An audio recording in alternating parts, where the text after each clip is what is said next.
हम शुक्र तक तो कर चुके थे। जी। शनि पे आते हैं।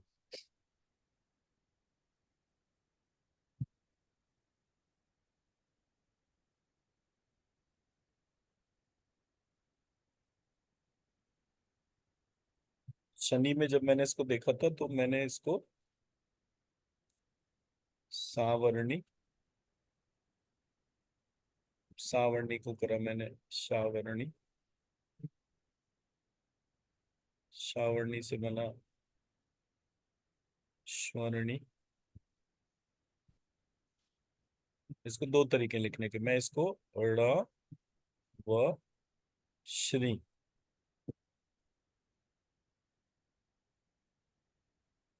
ड़ व श्री दोनों तरह से लिख सकता हूँ। चाहे मैं इसको इस तरह से लिखूं, चाहे मैं इस तरह से लिखूं। इस तरह से लिखूंगा तो मैं इसको कैसे बनाऊंगा? श व णी। अगर इस तरह से बनाऊंगा तो ण व श्री। ठीक है। अब जब हम इसके ऊपर जाते हैं तो मैं णवक्षरी के तौर पे पहले बता देता हूँ, फिर उसको दूसरे तरह से भी लिख लेंगे। णवक्षरी लिखने से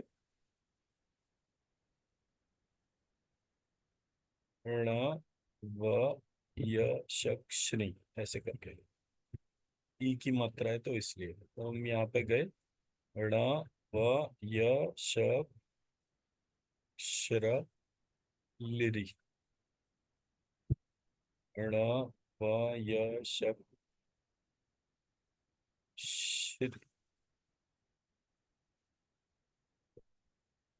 श्री। ण व य श्री। ण व य श्री। ण व य श्री।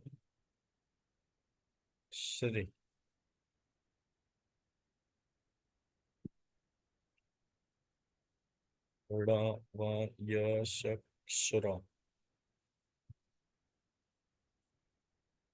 ण व य श्रा। ये खाली,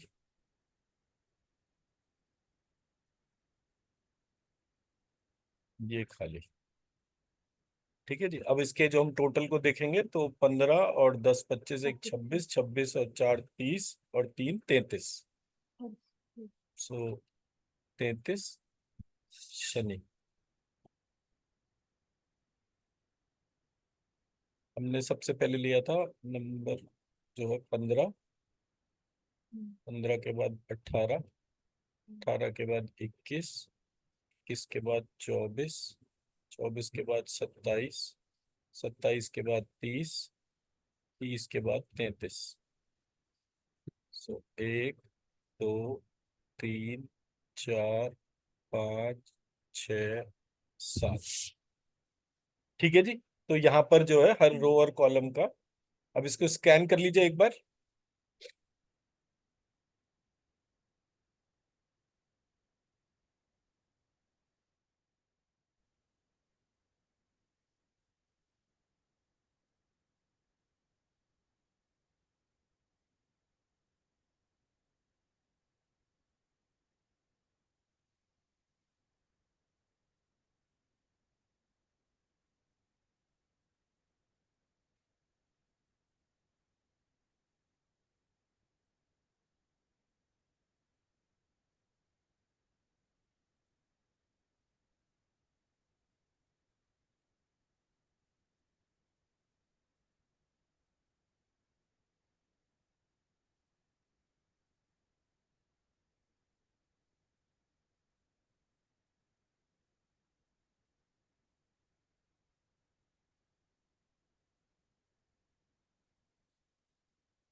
एयरी टाइप ऑफ एनर्जी। है जी। Flowing, like flowing, something like moving type of energy. Okay, और कोई चीज, कोई कलर दिखता है आपको? मतलब आंख में बार बार पानी आ रहा है इसलिए ठीक नहीं। अच्छा, ठीक है, तो इसको एक दफा ट्राई कर लीजिएगा, मैं इसको जी। शेयर कर देता हूँ इमेज को।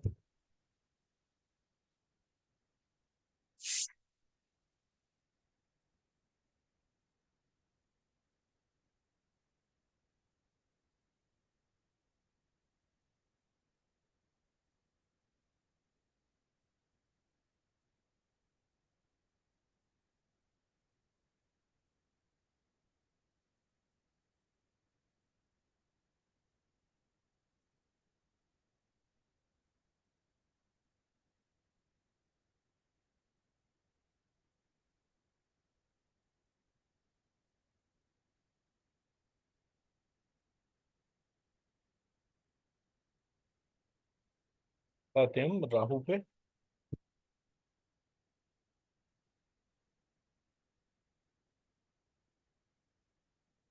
राहु 33 और 3 36। राहु को जब हम लिखते हैं तो हम इसको लिखते हैं श्राहु। तो जब श्राहु से मैं इसके बीज मंत्र बनाता हूँ तो प, व, श, श्री,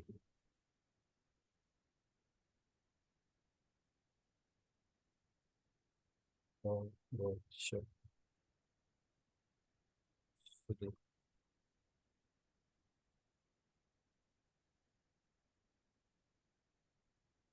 प, श,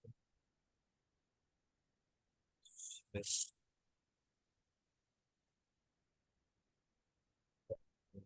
श्री।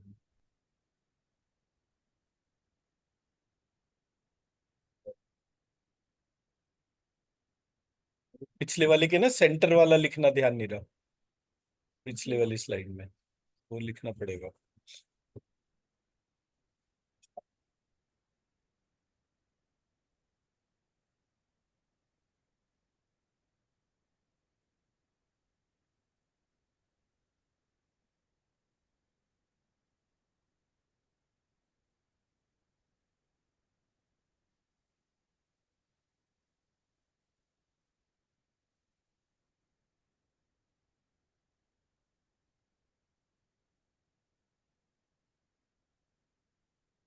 ये खाली, मैंने इसका मतलब खास तौर पे राहु का तो देखा था कि जब मैं श्राहव शेतव बोलता हूँ, श्राहव बोल लिखता हूँ, तो राहु जो है उसकी वाइब्रेशन बहुत करेक्ट होती है।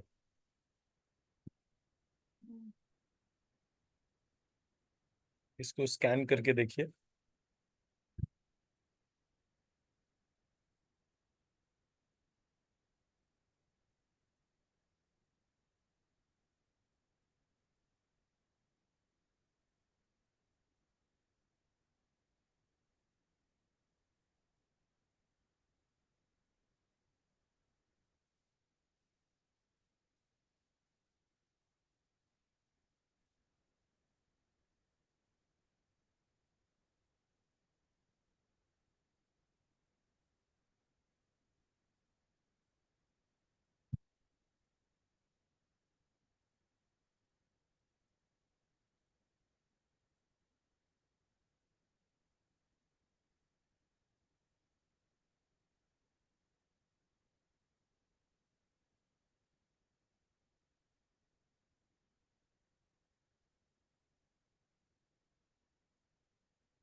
जी sir, the bottom one dark grey cloud type of energy आ रहा है बहुत। सॉरी।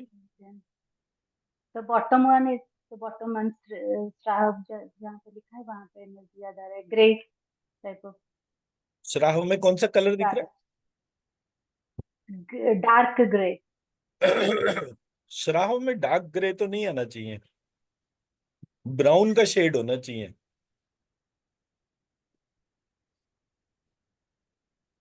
केतु में डार्क ग्रे आ सकता है, वो तो ठीक है। अब I am not too sure, हो सकता है राहु का मतलब हमें तो ये बताया गया ना कि एक लहसुनिया होता है और एक का स्टोन जो है वो होता है गोमेद। गोमेद का कोका कोला कलर होता है, बट वाइस वर्सा उल्टा भी हो सकता है।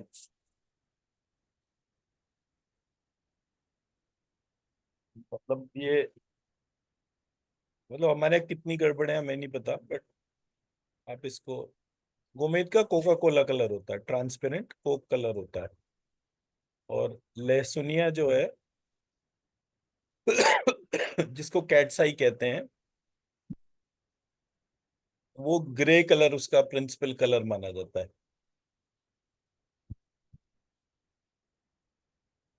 और लहसुनिया बहुत सस्ता भी स्टोन है, 10 रुपए रत्ती का भी आता है, 20 रुपए रत्ती का भी आता है, और महंगे से महंगा 1 लाख रुपए रत्ती का भी आता है। वो बिल्कुल it is exactly like holding a eye, जैसे बिल्ली की आंखें होती हैं बिल्कुल उस तरीके का ट्रांसपेरेंट लिविंग वो दिखता है। तो that way I am saying कि ये जो है, बट इसका हो सकता है मतलब एक टाइम के उसके तौर पर अगर मैं लेकर चलूं तो, बट इसको इस तरह से जरूर चेक करिएगा एक दफे, इसका कलर क्या आ रहा है स्कैन करने में, क्योंकि कलर से प्रोसेस का स्ट्रेंथ पता चलता है।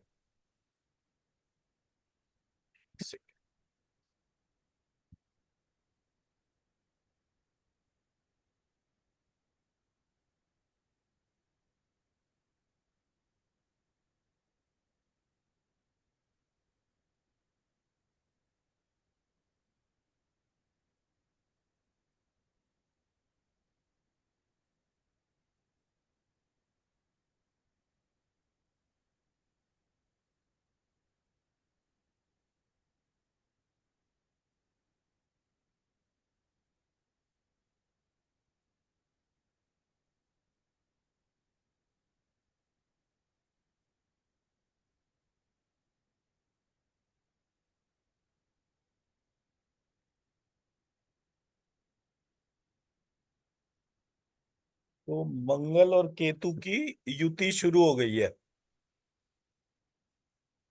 And this will continue till 29 जुलाई,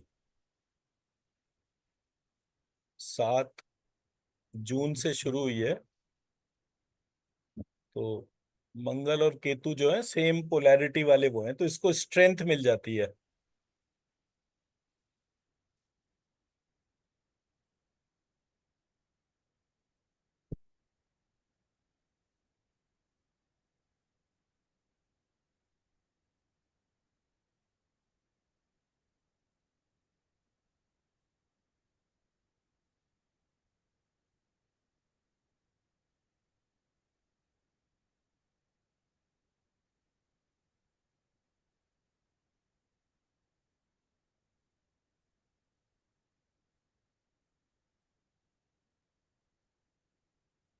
अब आते हैं केतु पे।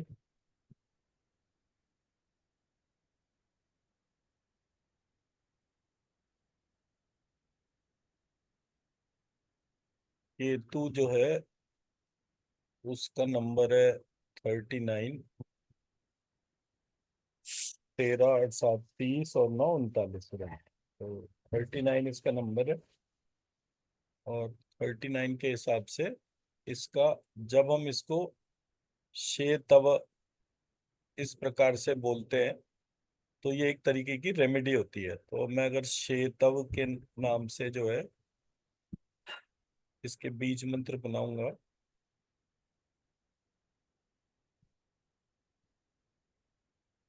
तो वह या शक्षी।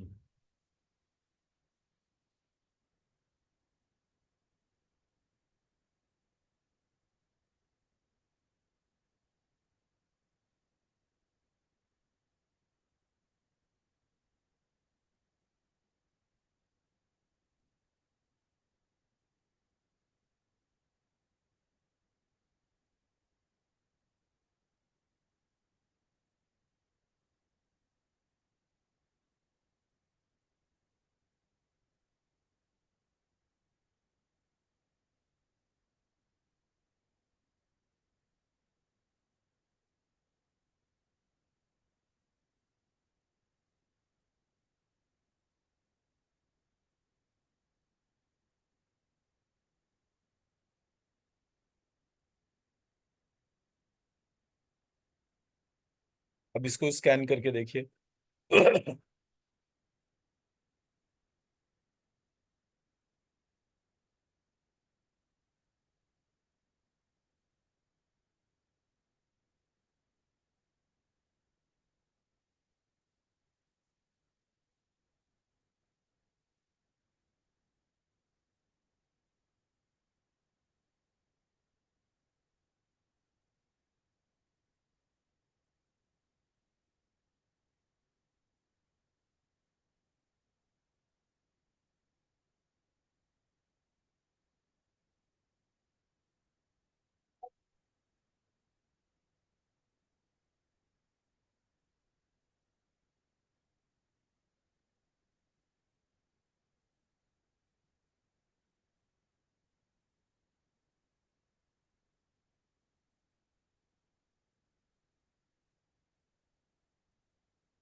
सर ये डार्क ब्राउन आ रहा है। ये डार्क ब्राउन आ रहा है। जी। हाँ, तो हो सकता है, कोई ऐसा बड़ी बात नहीं है कि जो राहु का स्टोन हो वो केतु में काम आए, केतु का स्टोन राहु में काम आए। तो और ये मतलब केतु के लिए कहा जाता है कि कुत्तों को दूध रोटी डालनी चाहिए। दूध रोटी मतलब कितना भी किसी का क्रोनिक केतु अगर खराब है तो वो अगर 100 कुत्तों को भोजन करा रहा है दूध रोटी टाइप, तो उसका केतु का प्रॉब्लम रिजॉल्व होता है। और राहु के लिए जो है वो कोयला डालना कहा गया है। वजन के बराबर कच्चा कोयला सैटरडे को डालने से और ये ट्यूसडे को डालने से। तो ट्यूसडे को एक साथ 100 कुत्तों को डालो रोटी, या फिर जो है रोज 2-4 कुत्तों को खिलाते रहो पूरे साल भर के हिसाब से। तो that acts as a remedy. अभी जो है वो मंगल और केतु की युति शुरू हो गई है। तो ये 7 जून से शुरू हुई है and it will continue till 29th July. Normally I think मंगल जो है वो एक राशि में 40 डेज तक रहता है। बट अब की बार जब वो वक्री मार्गी वाला चक्कर पड़ा था तो वो 6 महीने से ऊपर दिसंबर एंड में शुरू हुआ था, अभी जून में जाके फर्स्ट वीक में खत्म हुआ। तो 6 महीने। फायर एलिमेंट है मंगल, तो फायर जो है वो जितनी भी ज्यादा बढ़ती जाएगी तो वो उतना ज्यादा जो है मतलब ओवर कुकिंग हो जाएगी पूरे प्रोसेस में, या फिर डीप फ्राई हो जाएगा। तो अब एक्सटर्नल एनवायरनमेंट में जितने भी युद्ध देख रहे हैं वो इस जी। मंगल की वजह से ही देख रहे हैं।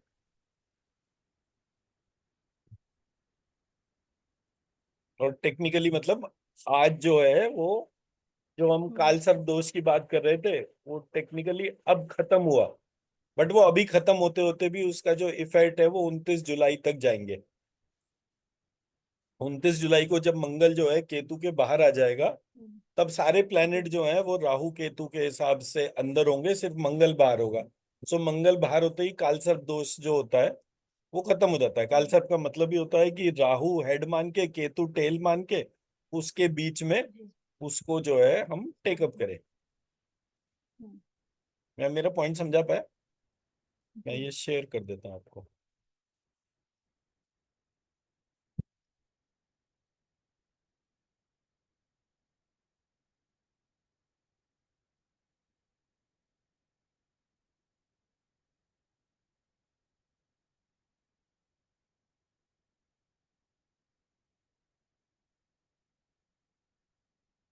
अब इसका जो आइडियल तरीका है इन टर्म्स ऑफ, अगर हम रेमेडी के तौर पे बात करें, मतलब मैंने शायद एक जगह बनाया भी है।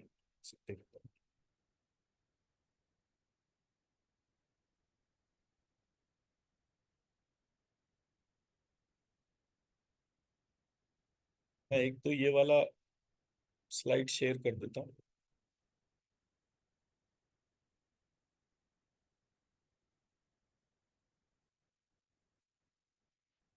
एक इस पे आएंगे जब, यहाँ पे टोटल लिख दो 15, 18, 21, 24, 27,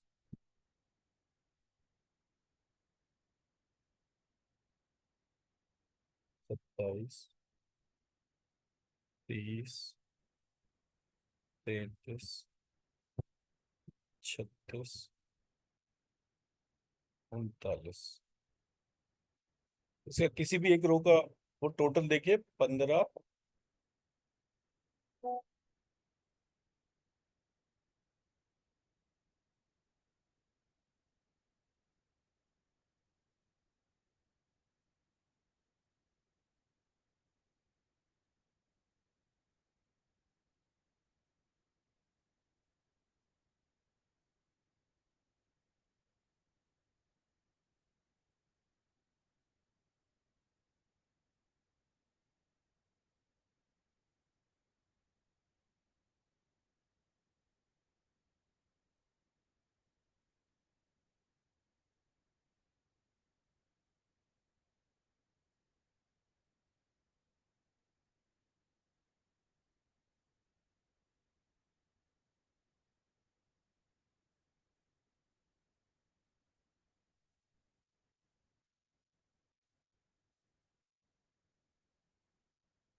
जी सर।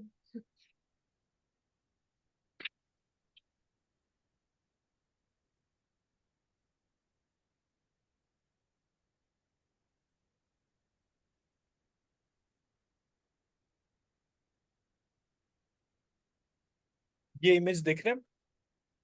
जी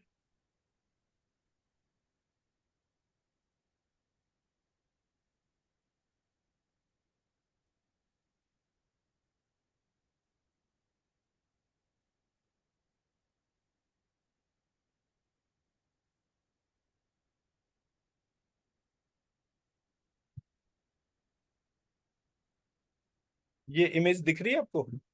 जी तो मैंने इसमें ये ऑब्जर्व करा कि हम जो भी एंटिटीज को देख रहे हैं, जैसे राहु को हम अगर देख रहे हैं, तो केवल जी। इसको शराहु बोलने से जो है हम्म। इसकी एनर्जी चेंज रहती है। जी। सूर्य को अगर मैं बोलूंगा कि मैं इसको सूर्य बोलूंगा, तो इसकी एनर्जी चेंज रहेगी। शुक्र को मैं शुक्र बोलूंगा, तो इसकी एनर्जी हम्म। चेंज रहेगी। मंगल को मैं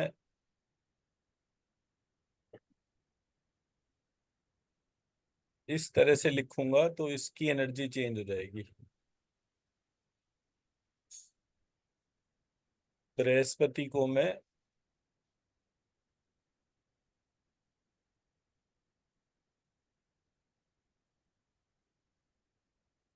इस तरह से लिखूंगा, तो इसकी एनर्जी चेंज हो जाएगी। शनि को मैं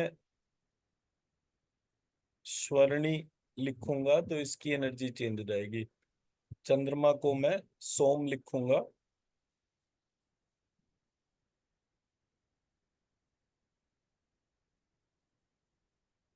तो इन हर एक की जो है इनकी एनर्जी चेंज हो जाएगी। मैं जी। शेयर भी कर देता हूँ।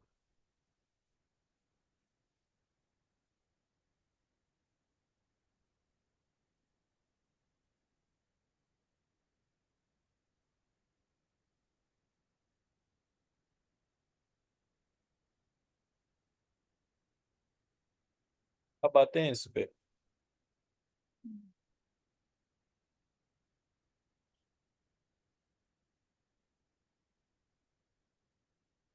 मैं अगर इसको देखूं ध्यान से, तो इसका टोटल 15 है, इसका 18 है, इसका 21 है, इसका 24, इसका 27, इसका 30, इसका 33 और इसका 36, इसका 39। तो अगर मैं इसका टोटल करूं तो कितना हो गया?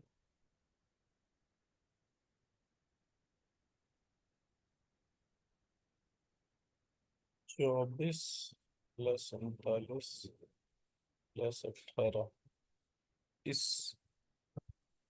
इसका टोटल हो गया 81।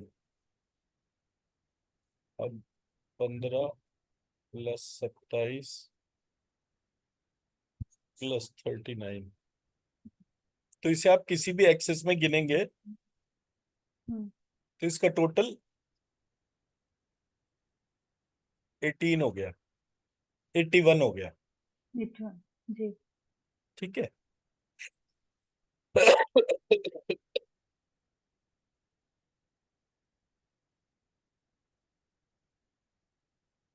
अब इसका टोटल करके देखिए।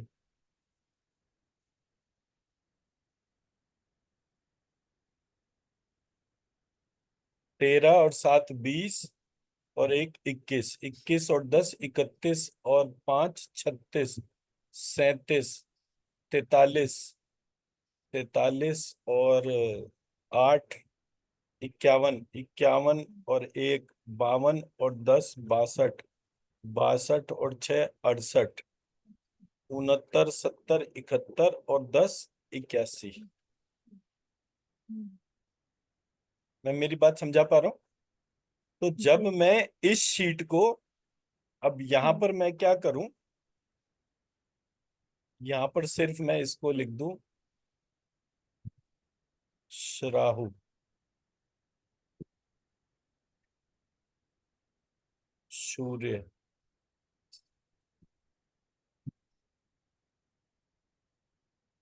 शुक्र।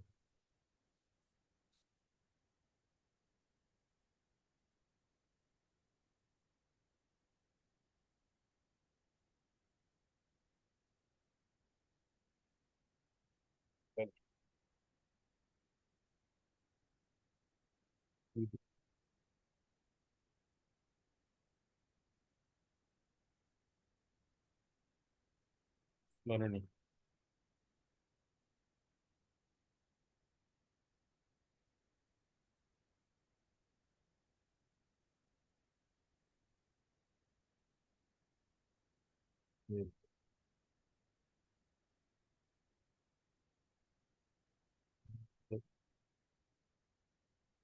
राहु, केतु। हम्म।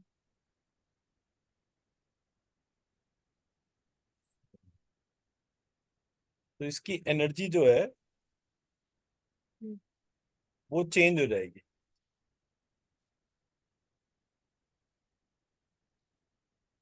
और जब हम इस नंबर सिस्टम के रिप्लेस करके यहाँ पर बीज मंत्र लिख देते हैं, हम्म। जी। तो जब हम इसको एक एक्सेल शीट में बीज मंत्रों में कन्वर्ट कर देंगे, तो hmm. It will have the power to correct anyone's horoscope energy.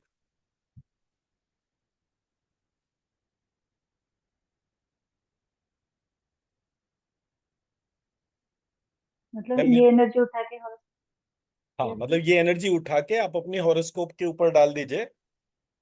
हम्म। तो कोई भी चीज जो, जिसको कि हम बोलें कि हमारे उसके नाम लेने के तरीके से उसमें नेगेटिविटी जुड़ रही है, वो नेगेटिविटी घटनी शुरू हो जाएगी। मतलब जैसे हम राहु बोलते हैं या हम्म। शनि बोलते हैं, तो शनि तो उसका अपभ्रंश हो गया ना। जी। तो जब मैं उसको श्वरणी बोलता हूं और उसको बोलता हूं कि आप तो साक्षात मनवंतर के स्वामी हैं, भविष्य के सूर्य हम्म। हैं, जब जब सूर्य के संतान होती है तब तब आपका प्राकट्य होता है और आप 14 बार प्रकट हुए, ऐसे करके मतलब वो मनवंतर की स्टोरी से जब शनि को कनेक्ट करते हैं, तो वो नेगेटिव्स जो हैं वो पॉजिटिव में कन्वर्ट हो जाते हैं। हम्म। जी। तो ऐसे करके आपका वो नौ नौ बीज मंत्र करके जो है, ये एक्चुअली ग्रिड तब का बना हुआ है जब मैं श और क्ष एक साथ नहीं लिखता था, but basic structure remains the same. हम्म।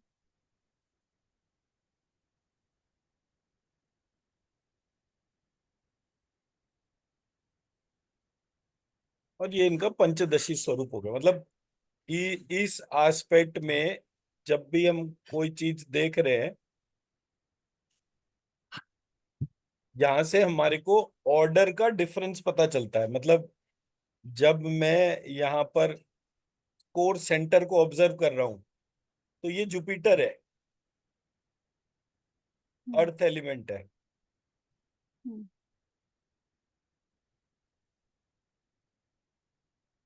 बहुत सारे मैंने ऐसे देखे जो ये यंत्र वगैरह थे जिसमें कोर सेंटर में सूर्य था। अब अगर मैं जी। इस हम्म। नवग्रह को दूसरे तरह से लिखूं, सूर्य को सेंटर में डालूं, एक तरफ लिखूं राहु, एक तरफ लिखूं केतु, इक्वल इनसेपरेबल, एक तरफ लिखूं मंगल, एक तरफ लिखूं शनि, इक्वल है ना ऑपोजिट के तौर पे, एक तरफ हम्म। लिखूं बृहस्पति या गुरु, और दूसरी तरफ लिखूं शुक्र, इक्वल एंड अपोजिट। तो मेरे जी। पास एक तरफ आएगा चंद्रमा और दूसरी तरफ आएगा बुध। बुध। हम्म। मतलब जन्म पत्री में जो चंद्रमा का प्रभाव होता है और जो बुध का प्रभाव होता है वो एक जी तरीके का इक्वल ऑपोजिट कनेक्टिंग फैक्टर होता है।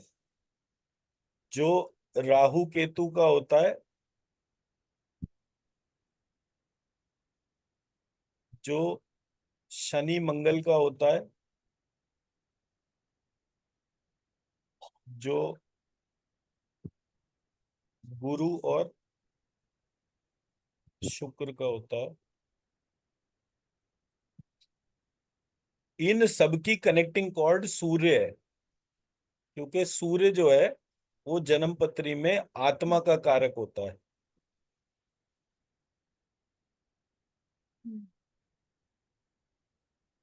मैं मेरा पॉइंट समझा पा रहा हूँ?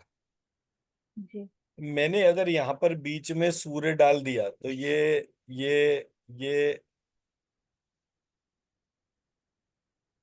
ये सब जगह जो हम्म, ट्रांसफॉर्मेशन होगी उसका जी कोर फोकस जो है वो सूर्य ड्रिवन होगा।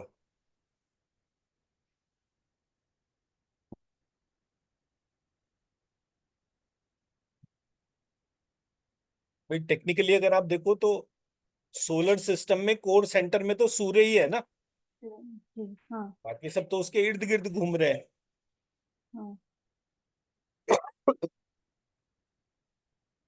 तो ये वाला सब्जेक्ट जो है इसमें रिसर्च के लिए बहुत मटेरियल है। बट हम अभी मैं पढ़ रहा था कौन सी रिसर्च की, उन्होंने कोई नया प्लेनेट ढूंढा है और उसको जो है नवग्रह वाले उसमें उसको डाल दिया।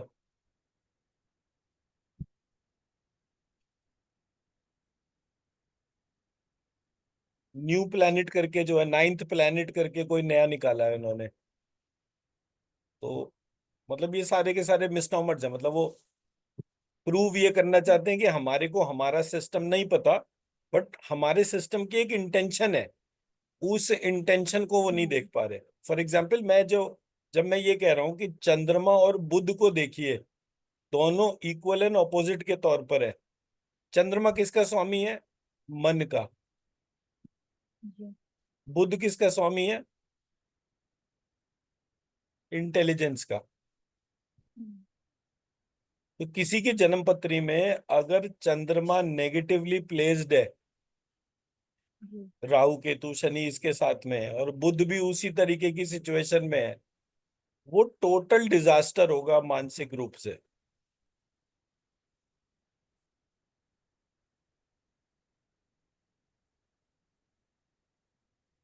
मैं मेरा पॉइंट समझा पा रहा हूँ? दोनों जी हैंड इन हैंड है, ये दोनों।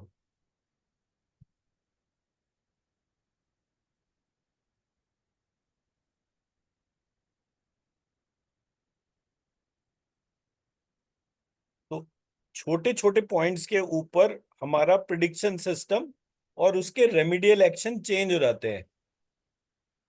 हम्म, अब जैसे किसी की भी कोई भी महादशा शुरू हुई, तो जी जब महादशा शुरू हुई उस प्लेनेट से रिलेटेड अगर हम जप करते हैं, दान करते हैं,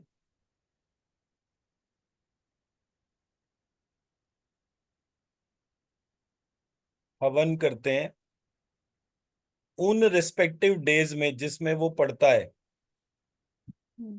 जी तो उसका हमारे को पॉजिटिव इफेक्ट मिलता है। और मैं ये समझता हूँ और कुछ भी नहीं करिए, अगर केवल दान करते जा रहे हैं। हम्म, मतलब जैसे मान लीजिए मुझे सूर्य है, तो संडे को जो है मैं हम्म, अन्न का दान करूं। हम्म, मतलब जैसे मैंने आटे आटे के लड्डू बनवा लिए, हम्म, जी तो मैं वो आटे के लड्डू जो है उसको डालना शुरू करूं हर संडे। तो लेट सपोज मेरा मैं एक साल में जो है वो 50 लाख रुपए कमाता हूँ मान लीजिए। तो मेरा दशांश कितना हम्म, हो गया? 5 लाख। मतलब 5 लाख को 12 से डिवाइड कर लीजिए, कितना हो गया? हम्म, 12 चौक 48, लगभग 40,000 रुपए महीना। जी अब 40,000 को जो है आप डे वाइज डिवाइड कर लीजिए, मतलब 40,000 को 30 से डिवाइड कर दीजिए, हम्म, 30 दिन का महीना हो गया। सो लगभग ये जी जो है थ्री थ्री जन थ्री जन जा थ्री, और लगभग 1100 रुपये करीब हो गया। हम्म। सो आप 1100 रुपये रोज का आटे का लड्डू सिर्फ संडे को डाल रहे हैं।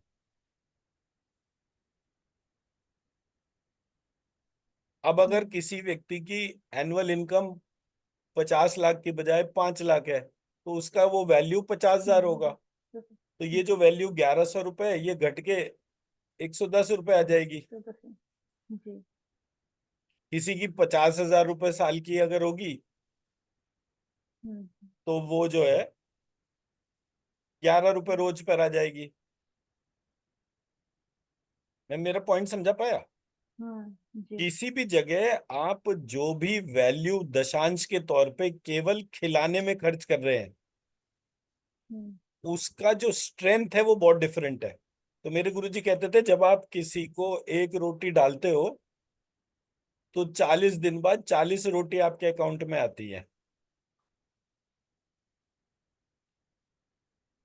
तो इन अ वे, अगर आप 1 वर्ष तक कोई रेमेडी करते हैं, तो अगले वर्ष आपके पास में उसका 40 टाइम्स 40x ऑलरेडी हो गया।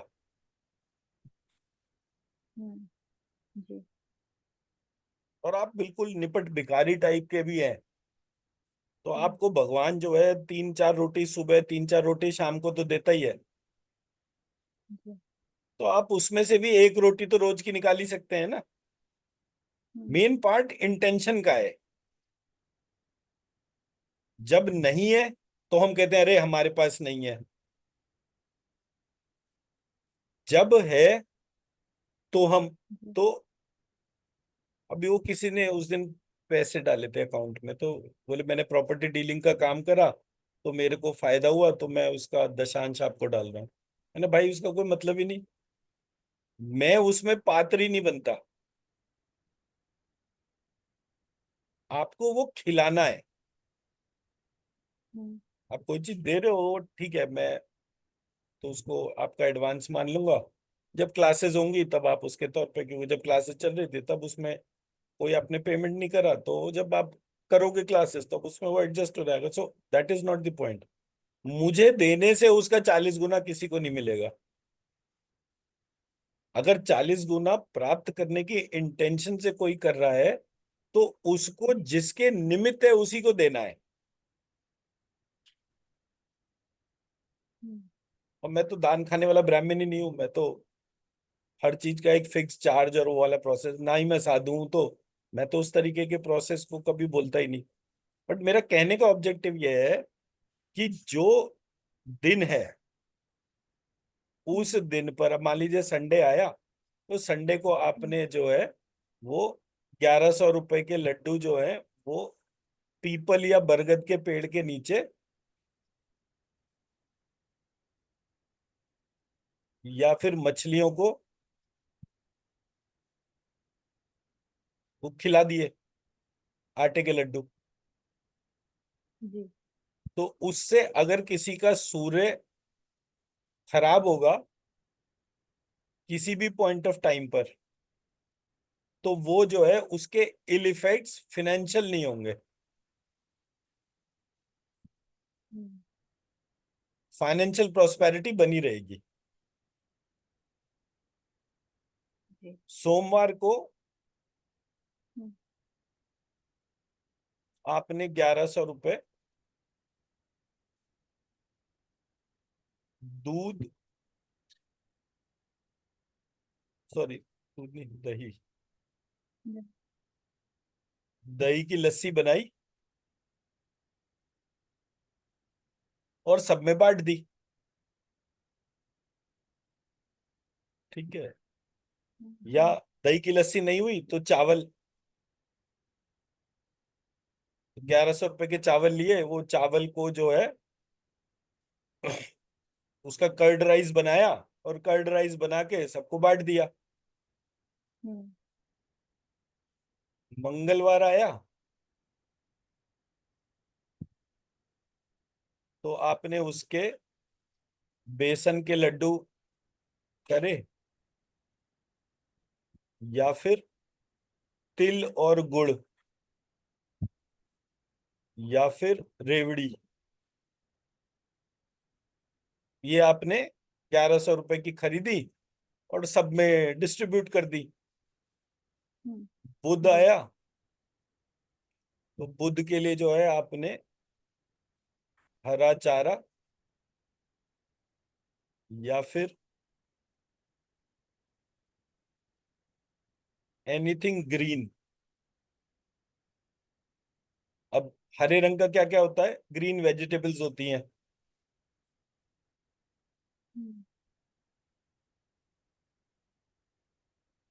और क्या चीज होगी ग्रीन कलर से? ग्रीन मूंग दाल। मूंग दाल। तो वो मूंग की दाल जो है वो मूंग की दाल के चीले बनाए और वो ग्यारह जी। सौ रुपए के हिसाब से उसको डिफाइन करा और वो सबको खिलवा दिए। तो जी। जब बुध हो गया, बृहस्पति में भी बेसन के लड्डू।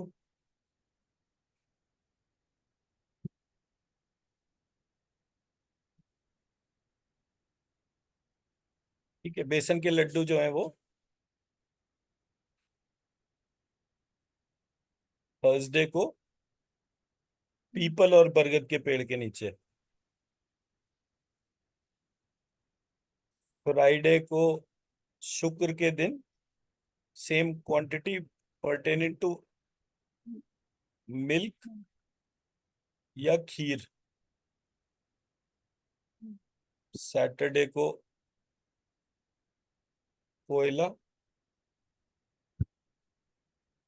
और फिर संडे आ गया। तो वजन के बराबर कोयला या फिटकरी, ये दोनों के दोनों जो हैं हम्म, ये उसके हिसाब से डाल दिए।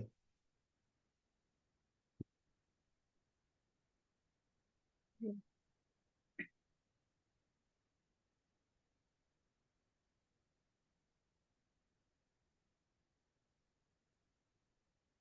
सर ये जो पंचदशी यंत्र है ये तो डायरेक्शन वाइज नहीं लिखा है, एलिमेंट वाइज।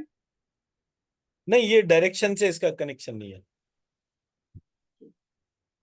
मतलब आपका मतलब ये है कि आप इसको बोलो कि ये कौन सी डायरेक्शन है, ये कौन सी डायरेक्शन है, अगर ये सेंटर है तो।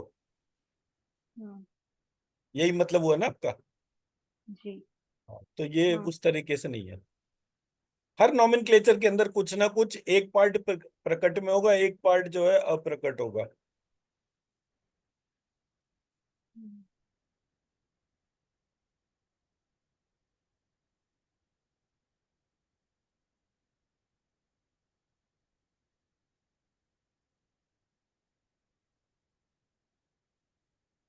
तो ये इस तरीके से हमारा जो है ये नवग्रह वाला पार्ट जो है ये खत्म होता है। हम्म, ठीक है जी। तो इसकी एनर्जी जो है लिफ्ट करके डालने से हम्म, कैसा भी हमारा एस्ट्रोलॉजिकल कोई डिस्टरबेंस है वो रिवर्स हो जाता है। जी। ठीक है जी। कोई क्वेश्चन? सर जब जो आप अपनी 16 बुक भावर। बनाएंगे तो हम्म, हॉरोस्कोप मतलब गूगल पे जाकर effect of Surya on the qualities of a person, ऐसे जब टाइप करेंगे गूगल के ऊपर तो वो पूरे कैरेक्टरिस्टिक्स दे देगा। सूर्य जब हम्म, स्ट्रांग होगा तो क्या कैरेक्टरिस्टिक्स होंगे, सूर्य जब वीक होगा तो क्या कैरेक्टरिस्टिक्स होंगे। सो लेफ्ट और राइट में दोनों कैरेक्टरिस्टिक्स कंपैरेटिव आ गए। अब हम्म, आपने एक इंडिविजुअल को कैप्चर करा और कैप्चर करके उसकी डिटेल को स्टडी करा। नेगेटिव एट्रीब्यूट दिख रहे हैं या पॉजिटिव एट्रीब्यूट दिख रहे हैं? हम्म, मतलब मैं एक सेकंड।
ये आप देख रहे हैं effect of sun in astrology. मेरा जी स्क्रीन दिख रहा है आपको? जी। ऐसे आपने इफेक्ट ऑफ सन, मून, अब इसको जब हम यहाँ पर देखते हैं तो यहाँ पर सारी डिटेल्स लिखी है, sun influence on different area, self identity में क्या होता है, ऐसे करके आपको अलग अलग इंफॉर्मेशन मिल जाएगा। ठीक है, उन सारे कैरेक्टरिस्टिक्स को एक जगह लिख लीजिए। जी जब आप कैरेक्टरिस्टिक्स को लिखते हैं तो कौन सा, मतलब सूर्य की दशा अच्छी चल रही है या खराब चल रही है, खराब चल रही है तो रेमेडी करनी पड़ेगी, अच्छा चल रहा है तो कोई रेमेडी की जरूरत नहीं है। जी। तो जब दोनों का आप कंपैरेटिव डालेंगे तब आप देखेंगे कि अच्छा ये चीज इस तरह से ठीक हो गई। हम्म एक बार मेरे पास में जब इनिशियली हम ग्रुप कर रहे थे तो एक लेडी, जैन लेडी थी, वो मुंबई से कनेक्ट हुई, शी वॉज वेरी कमिटेड। तो उन टाइम उस दिनों में एक्लिप्स बहुत बार बार आ रहा था। तो मैंने कहा कि मैडम, वजन, आप वजन कह रहा हूँ, 1-1 किलो बादाम जो है, एक नारियल, बादाम और मिश्री जो है वो बहते जल में डालिए। तो उसके घर में 4 जने थे तो उसने 4 किलो बादाम डाले। तो 2-3 महीने बाद जो है मुझसे एक दिन फोन आया, कहती है कि सर आपका कोई चीज का काम नहीं हो रहा। मैंने क्या हो गया? बोले अरे आपने 3 बार बोला तो मैं 4-4 किलो बादाम 3 बार लाई और फिर मैंने डाले भी, और मेरा कनाडा का वीजा ही नहीं लगा अभी तक। तो मैंने कहा भगवान किसी और का लगे ना लगे, इसका जरूर लगाना ताकि जो है। और फिर उसका खैर उसके 1.5-2 महीने बाद उसका वो वीजा लग गया था। तो मतलब वो पीक कोविड में उसका वीजा भी एक्सेप्ट हो गया और वो पीक कोविड में जो है कनाडा चली भी गई, जिस समय दुनिया ट्रैवल भी नहीं कर रही थी, कुछ नहीं हो रहा था उस टाइम पर। मतलब वो उसकी इतनी वो थी, पीक डिजायर कि भाई मुझे जाना ही जाना है हर हालत में।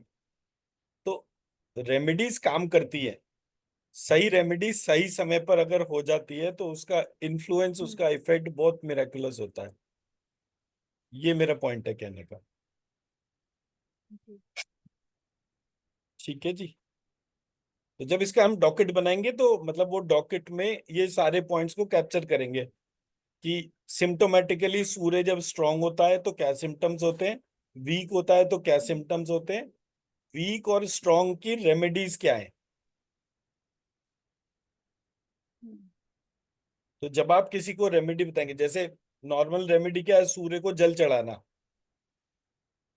जी ठीक है, तो सूर्य को अर्घ देना जो है वो एक रेमेडी है, लेकिन अर्घ में केवल जल नहीं दिया जाता, उसमें और बहुत सारे हम्म एस्पेक्ट होते हैं। तो ऐसे करके वो छोटी छोटी चीजें जो हैं उनका बड़ा इम्पैक्ट होता है।